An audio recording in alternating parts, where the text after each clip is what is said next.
Morning.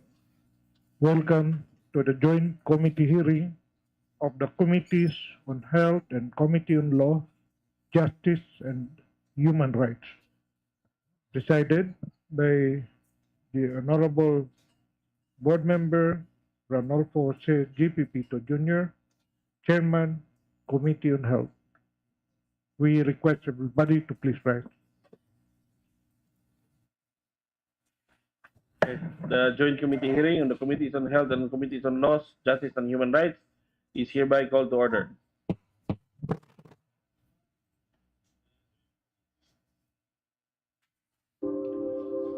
Dear Lord, we praise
Okay. Mr. Secretary, please proceed with the roll call.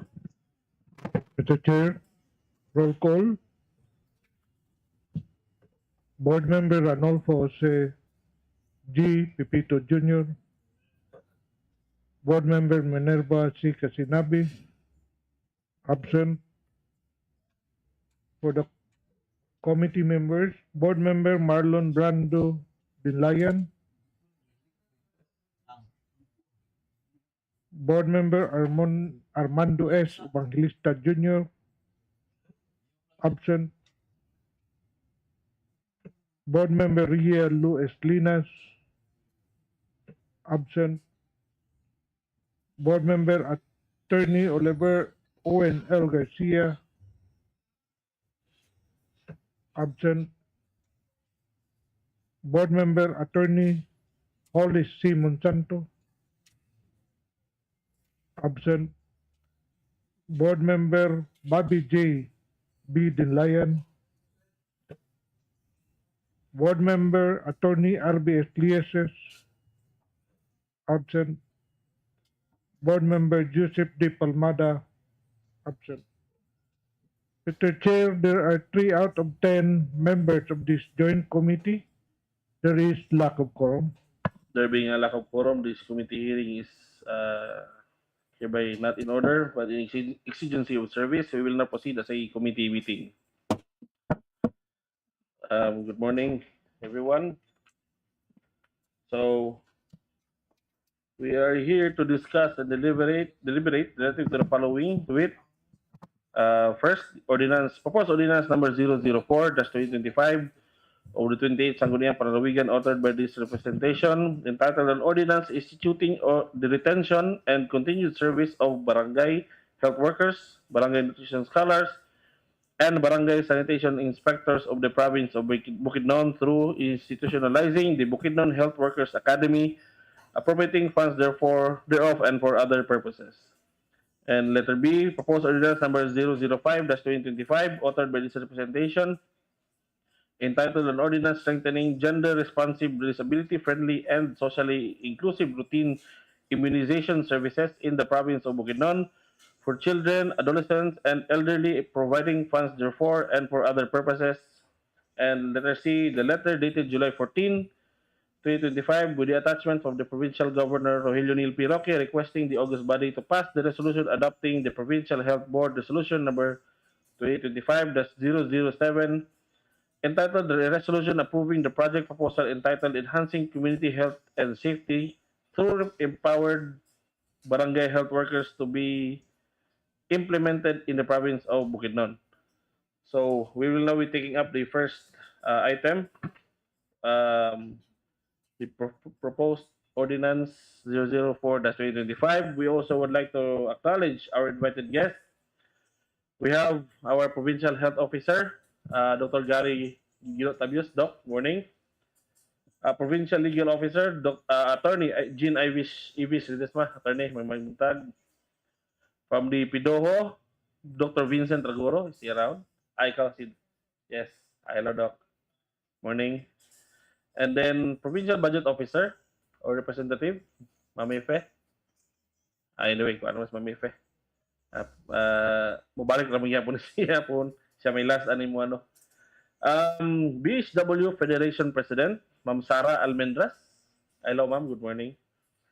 Provincial HEPO, Ma'am Avril Bughaw.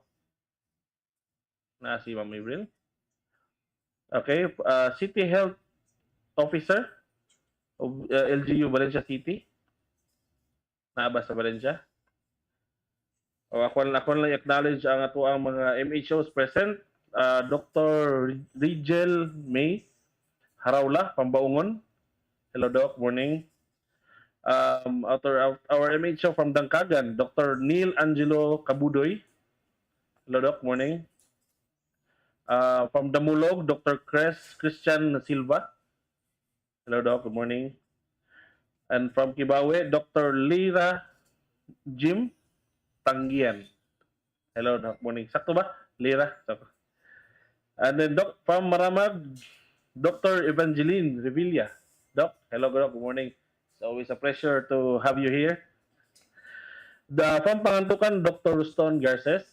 Yes, hello Doc, morning. And from Quezon, Dr. Leah Paula P. Catalan. Hello Doc, good morning.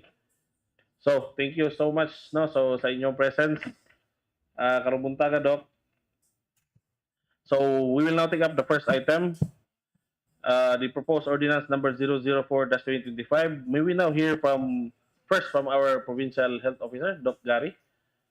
Your statement, Doc, regarding the proposed ordinance entitled Strengthening, no, rather, proposed ordinance instituting the detention and continued service of the barangay health workers, barangay nutrition scholars, and barangay sanitation inspectors of the province of Bukidnon through institutionalizing the Bukidnon Health Workers Academy.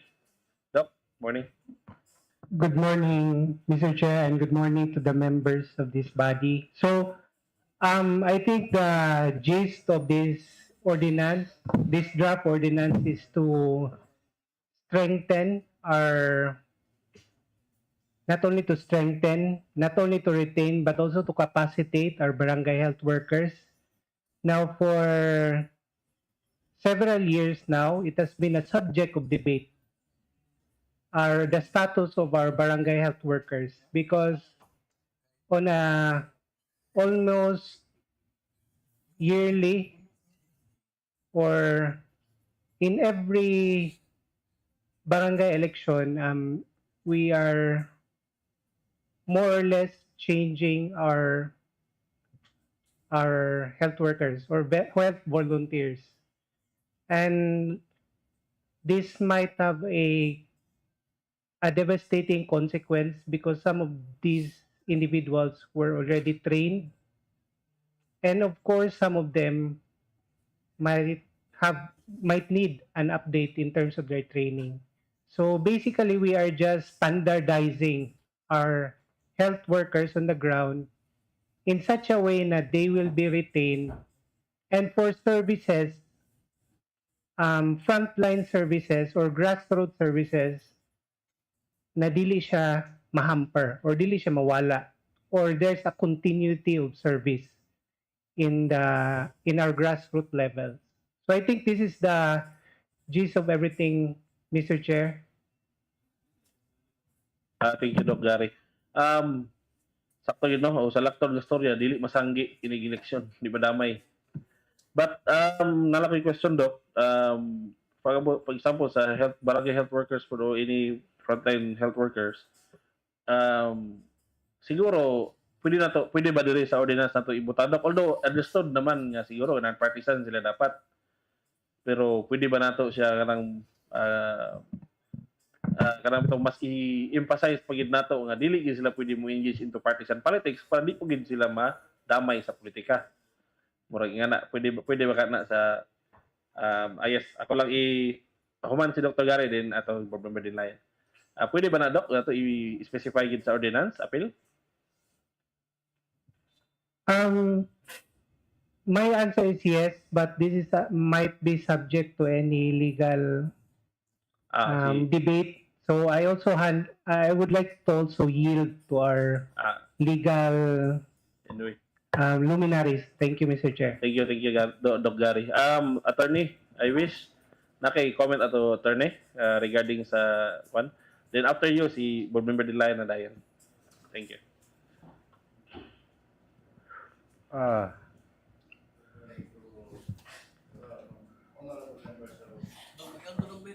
Morning. Hello. Regarding with the query on whether it will be included in the ordinance that they will be non-partisan. My opinion on this one is we are going to identify first regarding their appointment.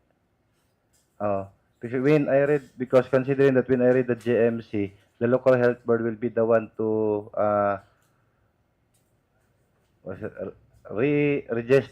registration and for accreditation. So if there, in that case, if they will be treated as employee of the municipal government, automatic they should be non-partisan kung employee sila. Oo, nga if they are employee of the municipal government. So ato sang kuanon unsa ba yun ni ang ilang appointment ani or kaning ilang accreditation, registration and accreditation. Asa ba nga part or unsa ba yun ang ilang stand ani kay kung employee sila sa munisipyo, automatic na nga non-partisan yun sila diretso.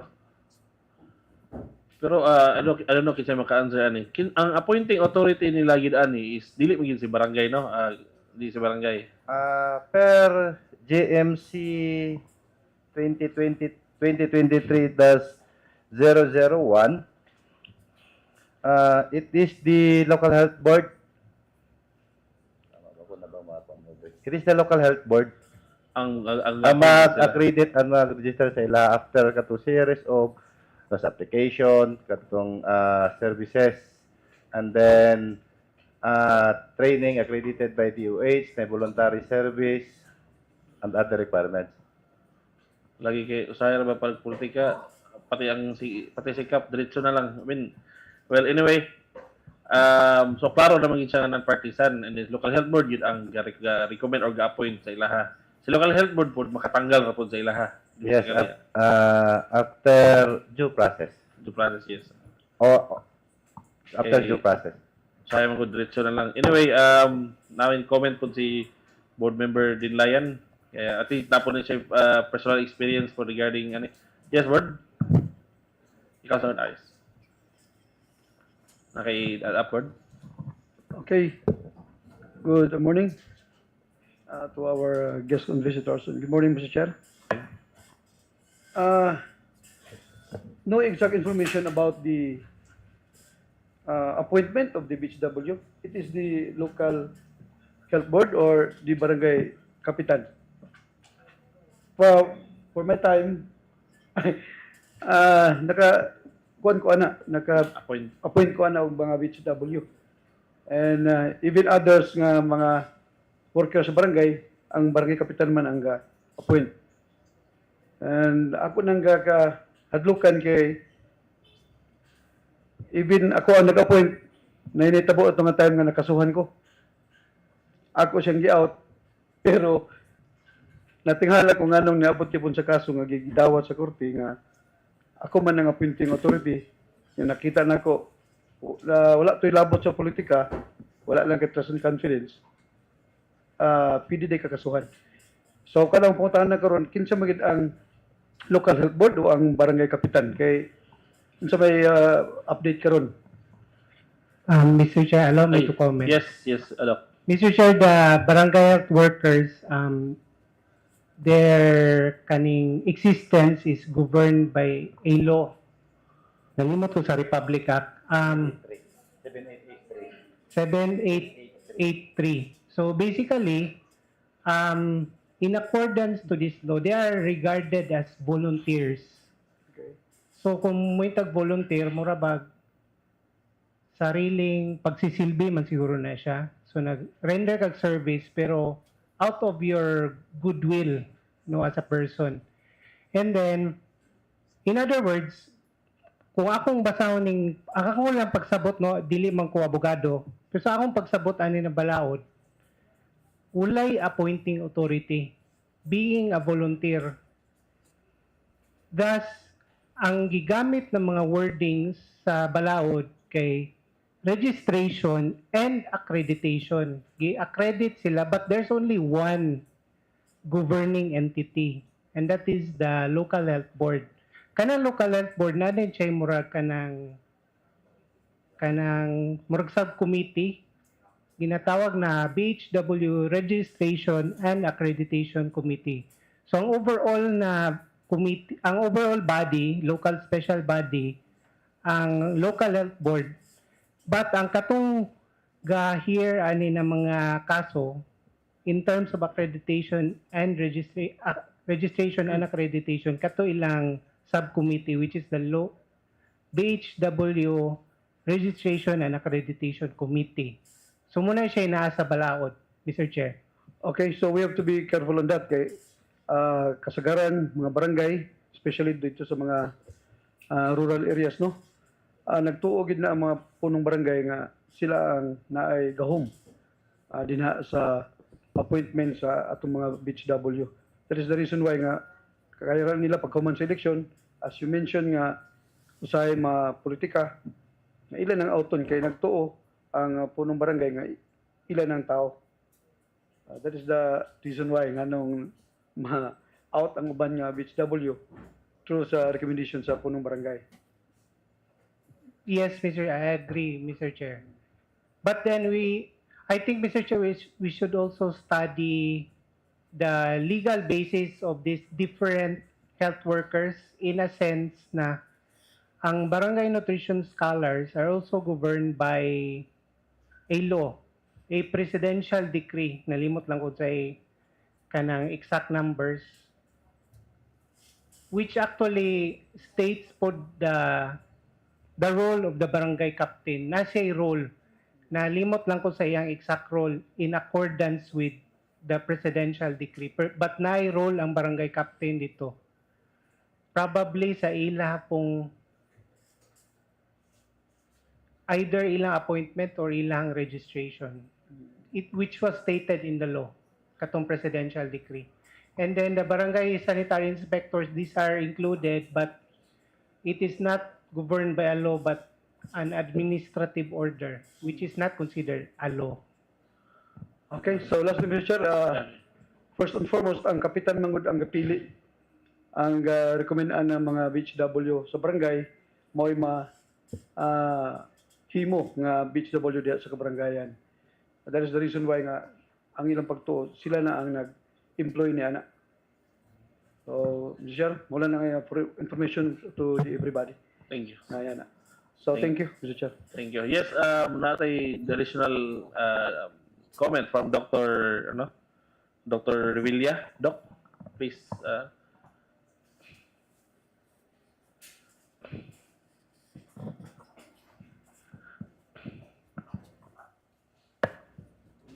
Thank you for the acknowledgement, Mr. Chair. So, the role of the captain in the Republic Act 783 is to attest that volunteer worker is a resident of that barangay. But the appointing authority is the members of it's the mayor, and through the registration accreditation committee. So it will be now the RAC who will be appointing, but that the barangay captain are only there to tell us or the members of the RAC that BHW is indeed a resident of that place. Thank you. Okay. Thank you, Doc, for that clarification, Doc. At least maklaro po nato sa barangay ang function for barangay LGU og ahagid taman ang kay usay mag baylo-baylo ni maguwot na noon mapil sa politika kumbaga. So thank you so much for that, Doc. Yes, comment from board member Dinlayan Marlon Brando. Go ahead, board. Thank you, Mr. Chairman. Maayong buntag Morning. to my fellow board member Agaw, Bobby. To our invited guests, my inquiry first regarding this ordinance, if like here in Malaybalay, if this ordinance has been already approved, may I clarify? Board. Kibali, gipasa naman ni sa province. Kay, I-kuan mo lang, i-propose pa lang. gidaritsa na din sa province. So wala pa ni siya na approve example din sa Malaybalay sa city level. I don't know if sa Malaybalay na may own ordinance regarding ani. Kay ako naman niya dunggan sa una. So may I throw this question to Dr. Tabius. Sir, kanina ordinance gidaritsa ni sa province na diretso or may I clarify example or any municipalities of this province? Ako lang, comment lang. This is a provincial ordinance board, Yes. so there is a province gini siya. So gisaka na diretso. Yes. Okay. Okay, so this is my question. What are the evidences or advantages that needs to institutionalize the retention and continued service of the barangay health workers, barangay nutrition scholars, including the barangay sanitation inspectors? Kung atong if we compare previous years, I salute to the barangay health workers, no. It doesn't mean nga dili ko mo approve. May just clarify kung unsa man ang mga maayo nga mahitabo kung ato ning i-approve nga ordinances. Previous years, yes, they are the front line during isaya katong the pandemic nga gira nato. Pero akong kaklarohon kung ato ning ma-approve karon, mas dako bang impact ng momentum sa atong mga barangay health workers sa province of Bukidnon nga mas dako ang atong mahimo nga nakaayo, particularly sa Committee on Health. Yes, Doc. Yes, Doc Gary, and then next si Dr. Stone mag-comment po. Doc, go ahead, Doc. Mr. Chair, I think this ordinance is about retaining. If I'm not mistaken, we are retaining our volunteers because I will not only speak for myself, but probably ang municipal health officers present right now would agree na we cannot keep on changing our barangay health volunteers on a cyclical basis. Kay our understanding is ma-hamper ang mga services dito sa ground. At the same time, they also need continuous program in terms of kanang professional development or ilang career development. So I think this is the importance in terms of the impact ani na balaod dito sa atong barangay health workers. Thank you, Doc. Yes, Dr. Stone.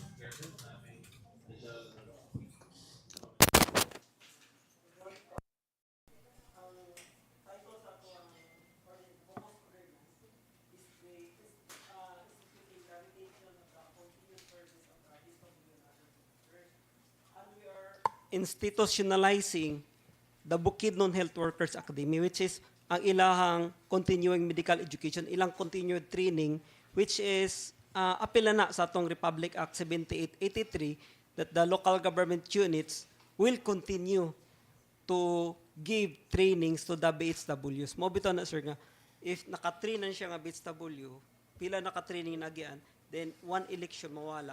So nawala ang momentum sa learning sa atong mga BHWs and nawala pod ang atong objective nga kaning mga BHWs nga ato ang ipaserve nga mga volunteers are well trained.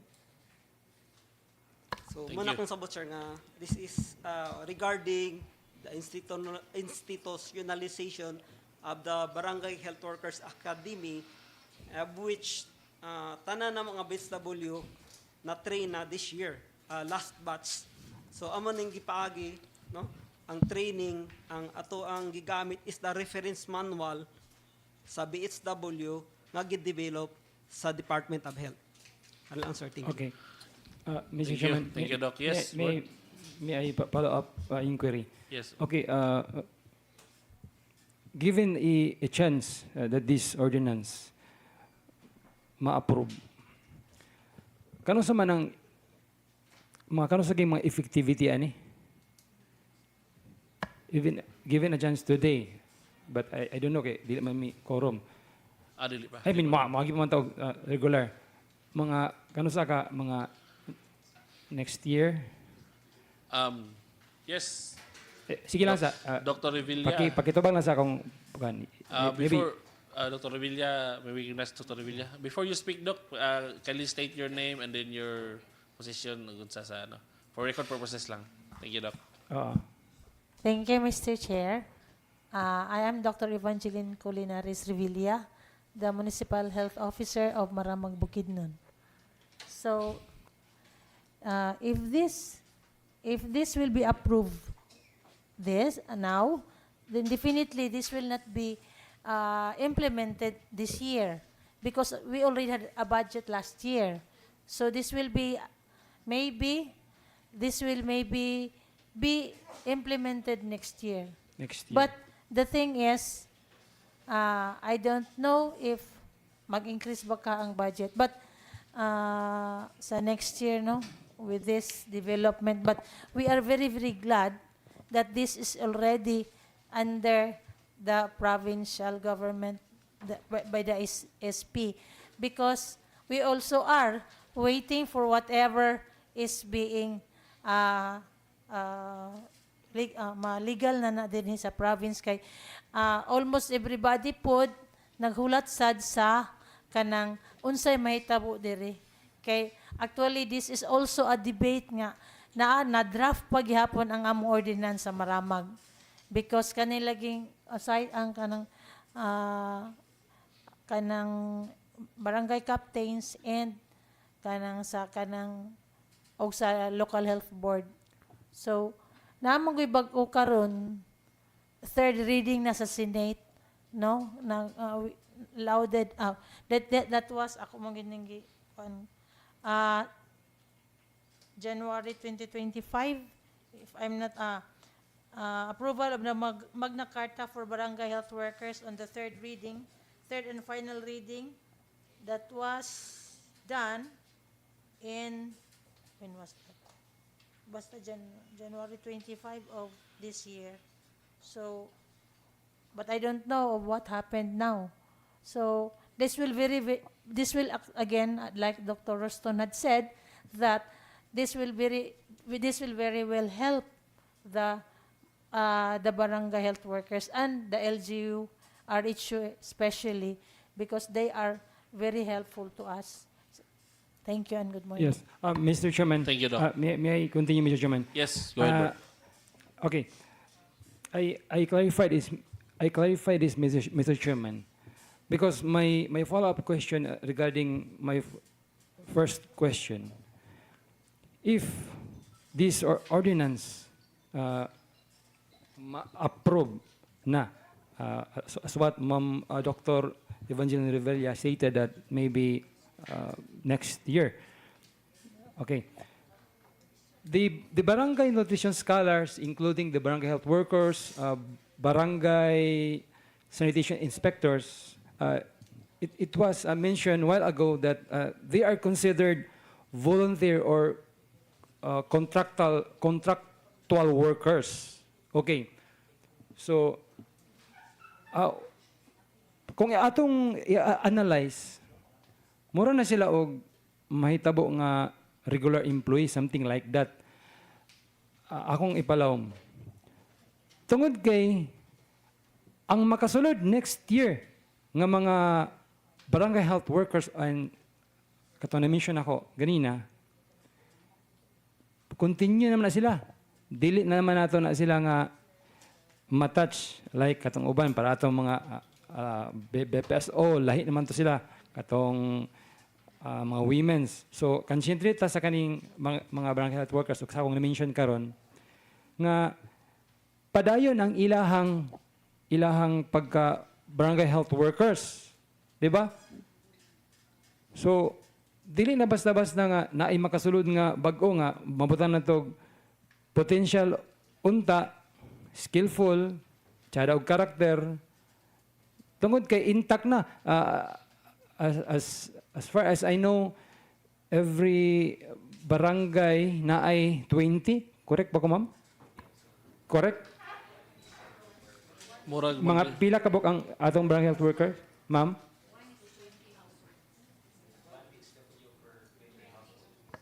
So 20 kabok ang Kinsay pwede maka-answer? Pwede, Doctor, for clarification ng pila ka buok karon ang update sa Sige. kada barangay. Please state your name and your position, Doc. Say, thank you. For record Good purposes. morning, Mr. Chairman. I am Dr. Neil Kabudoy from Municipality of Dangagan. With regards to the numbers of the BHW as per barangay, per guidelines from the DOH, the ratio per BHW is 20 household per 1 BHW. So, Okay. depending on the number of households in a particular barangay, the barangay captain must suggest a volunteer to work as a BHW, BNS, and also for the BSI. But that particular ratio, Mr. Chairman, is addressed only for the barangay health workers. And if I'm allowed to add, Mr. Chairman, with regards to the query of our good gentleman board member, with regards to the barangay health workers, there is a circular from the civil service government regarding to the eligibility of our barangay health workers. So, pursuant to the RA number 7883 dated February 20, 1995, otherwise known as Barangay Health Worker Benefits and Incentives Act of 1995, and implemented through the CSC Resolution number 992845 dated December 29, 1999, that there is a qualification with grant for the barangay health workers eligibility. So that grant to the local health board accredited barangay health workers who has completed at least 2 years of college education leading to the college degree and has voluntarily rendered at least 5 years of continuous active and satisfactory service as an accredited BHW to the community. So by that particular provision, Mr. Chairman, the continuity of the service of our BHWs will not be neglected but will be put into Expire siya. Mr. Chairman, pwede na siya i-allow as a employee na siya sa government. Basta masatisfy lang to niyang katong 5 years with good satisfactory service. So she or he may apply for that particular eligibility. And that the appropriateness of the kanang BHW eligibility is that they will be considered appropriate for the first level positions in the government, except for the following positions. So, katong positions under Category 1 of CEC, which requires the passing the TESDA. And number 2, the positions Category 4, requiring licenses issued by competent authority. And number 3, stenographer. And number 4, position which requires passing the board examination. So katula ang dili pwede. So ang pwede saya is the first level of entry. So we can now employ our BHW and also for the BNS.